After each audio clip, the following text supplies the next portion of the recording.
Hey guys, welcome back to 6 Plus Plus. You're here with me, Jack, and we're going to embark on a new show. Hopefully, as you can tell, all about Death Guard. It's an army that I'm very excited about. I've played before, um, but not for a long time. And this podcast is going to be recorded, I guess, every fortnight, I hope, as we play the army, learn the army in the run up to LGT. I've got events every month between now and then, so it should be quite interesting. Um, I guess about me, I played Death Guard at my first ever sort of major event. First ever proper event, really, back in mid ninth edition. It was a list with Mortarion and Death Guard Possessed, which I really miss. Um, and they actually sold them. And then about 2 years ago, rebought them. A different Death Guard army of a different person. Didn't play them much. Took them to South Coast Super Major last year. Had a great time with them there. But they've kind of been shelved ever since. Um, but as hopefully you've seen, they have a new codex coming out. Well, by the point of recording this, it's come out.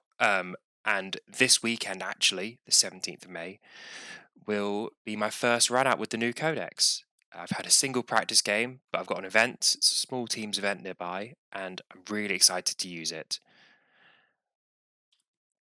But new codex, lots of changes, new detachments, new data sheets.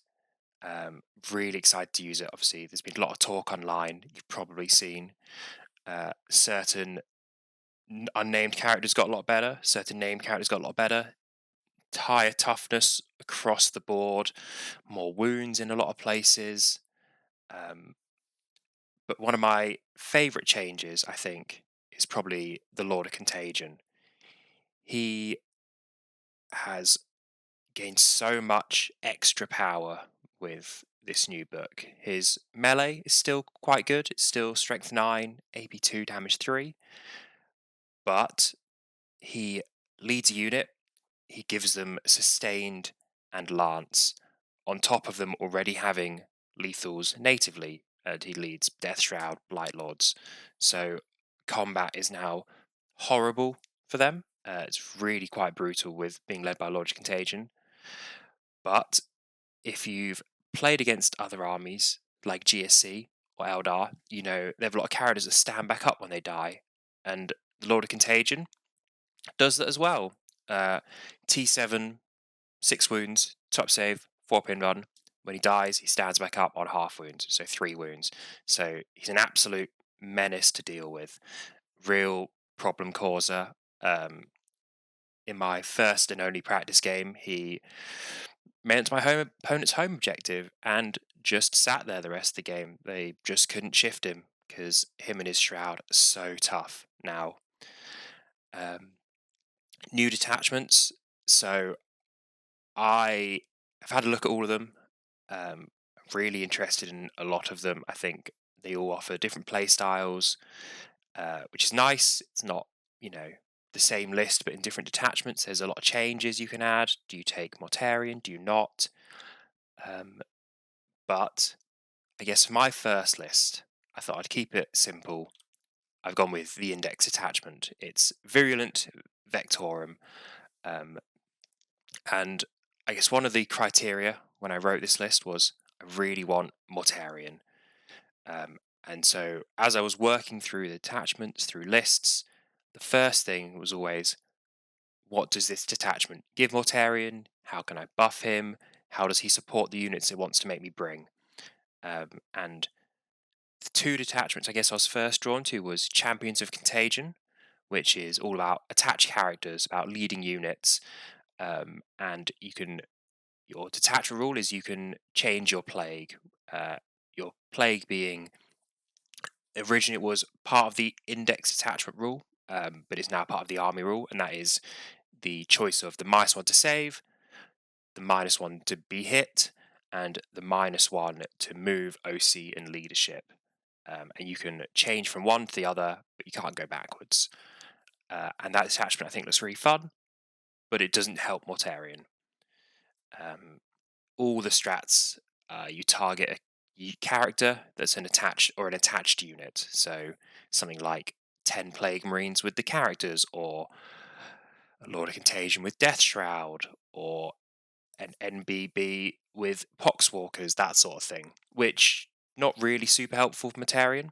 Uh, Another one, Mortarion's Hammer, might help him, might not. This one is sort of leans towards your vehicles. You pick at start of each battle round, you pick 3 enemy units that are more than 12 inches away, and those units become afflicted. They become inside your contagion range, so they get the -1 toughness and the other poison you've infected. Again, really interesting, quite interesting synergies with Death Shroud, even though it's the vehicle detachment, but doesn't help Mortarion. So I ended up back on the index, which is sticky objectives detachment rule. And one of the big ones here is the 2 CP strat for -1 damage now works shooting and fight phase. So you can use it whenever, which is great. It's a really big change. It allows you to have Mortarion running around tough as with his T12, 16 wounds, top save, 4 pin run, 5 up feel no paid, -1 damage, which is great. You have some other strats. There's one for full hit and wound rolls and shooting, which is great on your Plague Marines, which is probably the main source I used it on. But the list I have is Mortarion. I then have a Biologist Putrefier, who has kept his crit 5s and lethals, which is horrible still. Doesn't give you free grenades anymore, but he has another ability where he still only kills stuff, he gets a bit stronger, but it's not really super useful. To go with him, we have a Malignant Plague Caster who has replaced the Foul Blightsworn. So the Plague Caster gives you sustained hits against afflicted units. Additionally, when he shoots a unit with his Plague Wind, which is quite a good spell, he gives them -2 to their move, which is quite nice. You're not the super fast army still, so be able to control opponent speed is great. And obviously the sustained with the Barlow's Putrefire, crit 5, sustained lethal, crit 5s, horrible. We then have a Tallyman. He generates command points, 2d6 on a 7+, which is nice to have. He's T6 now, so he's pretty safe from indirect. I guess the typical indirect we still see is Havoc launchers on Chaos Knights. He's safe from that, so you can sit on your home, sticky it, and then just move backwards, screen out your back corner, and just be there all game. 40 points. No reason not to, right? Last 2 characters, Lord of Contagion, as I mentioned before, horrible, really, really good. 3 damage melee as well. Here's the grenades keyword, so gives your Death Shroud grenades, which is very relevant because your grenades can be used 8 inches and Death Shroud can now deep strike 6 inches away, which I'll cover to in a minute. And finally, the Lord of Virulence, who, similar to the Lord of Contagion, he hasn't changed too much. He still gives you reroll wounds in shooting. He still has his nice flamer, his nice power fist. But at the start of the shooting phase, he picks a unit within 30 inches and visible to him, and he gives your entire army reroll hits of 1 in shooting, and your blast weapons, which again come to further in the list, full hit rerolls, which really strong buff. With some of the changes, some of the data sheets, really quite strong. Next is our only battle line unit, which is Plague Marines. I'm still running the same loadout they have been for the last year and a half, which is plasmas or melters. I've got plasmas because those are what I painted. I've got 3 of them, the Lord having the power fist as well. 4 heavy plague weapons, 2 of the flamers, the heavy flamers, and 1 blight launcher, which is a blast weapon, so might actually finally hit something thanks to the Lord of Virulence. They've all got a Rhino. It's a bit more expensive now, but it gives them, if the Rhino shoots something, when they disembark, they get hit rerolls, which is great. 2's a Chaos Spawn, Scout 6, Move 8. Tough as with the Feel No Pain, T7 as well, which is great. Just really quite annoying to shift. early point scorers, early skirmishers. You can zone areas out, draw enemies in. Useful to have. 3 units of 3 Death Shroud Terminators with the double flamers and the Icon of Despair on the leader. Uh, Death Shroud no longer -1 to wound, but they are T7, 4 wounds now. Really quite tanky. Same as Alarus defensively.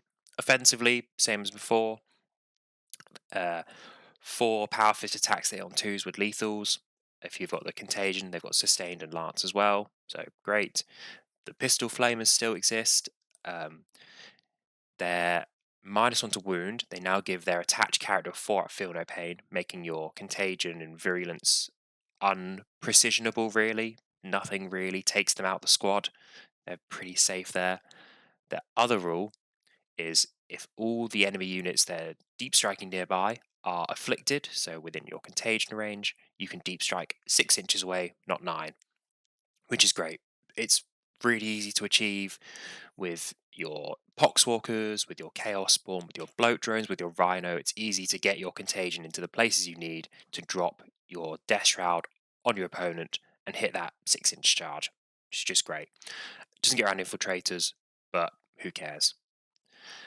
Next is a new data sheet. It's the Photed Bloat Drone with Heavy Blight launch. Now gone for 3 of them. Not the most creative choice, but they are very good. They are kind of like flying exocrines on small little 60 mil bases. They are strength 10, AP 2, damage flat 3, with D6 plus 2 shots and lethals. But importantly here, blast. So the Lord of Virulence, with his 6-inch deep strike, thanks to the Death Shroud, can cut an angle. Your 3 bloat drones, all with blast, can at strength 10 can line up a target and absolutely nail it. It's really quite horrible, especially if you're going for the -1 save contagion, because your opponent's in that contagion range. Thanks to the units that allowed your Death Shroud to come in 6 inches away, uh, you can absolutely smash something to pieces. They between 2 of them, they basically killed Bjorn the other night with his -1 damage and Feel No Pain, just straight through it. Thanks to the rerolls, it was really, really good, and they were maybe a bit high by me, a bit poor rolls by my opponent, but yeah, not something you really gotta look into. Really strong source of anti-tank. Finally, 2 to 10 Poxwalkers. They OC1, we no longer have cultists, so having cheap units like Poxwalkers is kind of an essential. But they infiltrate now with sticky objectives, thanks to playing the new updated index, which is just great. Really good to have. So I guess when I built this list, first thing was I want Mortarion. The second thing was new book. I've lost Nurglings because they're only the Demon's Detachment. I've lost Cultist because they're no longer in the book. How do I score points? So looking through the book, I guess the obvious answer is what's cheap. The cheapest things: Poxwalkers, Chaos Spawn, Rhino, Tallyman, and all the other small characters. So I went for 3 units of Poxwalkers initially. Didn't quite give me the space I wanted, so dropping down to 2 and a Tallyman meant I could still hold my home. I could still infiltrate on my natural expansion. I could still screen my vehicles and my Rhino from any aggressive charges, and hopefully I'd still have them to play around with mid-game as well. Then they are still pretty flimsy, so I was looking at, okay, well, they're also a movement 4 unit. Death Guard are not a fast army. Beasts got a scout move of 6, but again, demons only detachment. So I looked at Chaos Spawn. They again, not initially in the list. Initially had 2 predators, and the list was a bit more trim on infantry. But actually, with the predators updated rule, great. I don't think I needed it. So I went for 2 units of Chaos Spawn with their Scout 6, with their 8-inch move. They bounce mortals back in combat for each wound you allocate to them. They can just be in the middle of the board for area denial turn 1 pretty easily without committing your 10 Plague Marines. They can be on the edges for containment because they scouts, they can definitely get there. They if your Poxwalkers are screening something like World Eaters, because there's a lot of scout moves, you think they're going to die, these Chaos Spawn can still do those turn 1 actions, which I thought was really useful to have. And they don't die. T7, horrible to kill for infantry. Most infantry without Power Fist is Strength 5. They've still got a 4-up save. They can -1 damage. So they really will stick around. Um, and then I guess it's killing power. So I was able to score. I had my points scoring planned. The sort of the unit I loved last year was the 10 Plague Marines. I thought they were absolutely fantastic. Previously, you would take the Barlow's Putrefier and the Foul Blightspawn. The Foul Blightspawn is still a great data sheet. He, once per game, once per Foul Blightspawn, you can pop a fights first. You can't have all of them fighting first, so it's less useful to have multiple of them. And they also have a 9-inch no ending advance boost bubbles. So they're giant spore mines, which again, on a 40 mil base with a 9-inch bubble, that can cover a huge amount of the board and just shut down certain units that want to advance and charge into you, like Ragnar, like Custodes with a Blade Champion, or Emperor's Children, or World Eaters. They just can't advance into you, which means they have to make a normal move, and just slows them down quite a lot. But I've not gone for him. I've gone for the damage. I've gone for the Playcaster and the Putrefier. So they're much more aggressive. They want to be disembarked with the Rhino, shooting something, charging something, and then just being an annoying T6 brick to shift.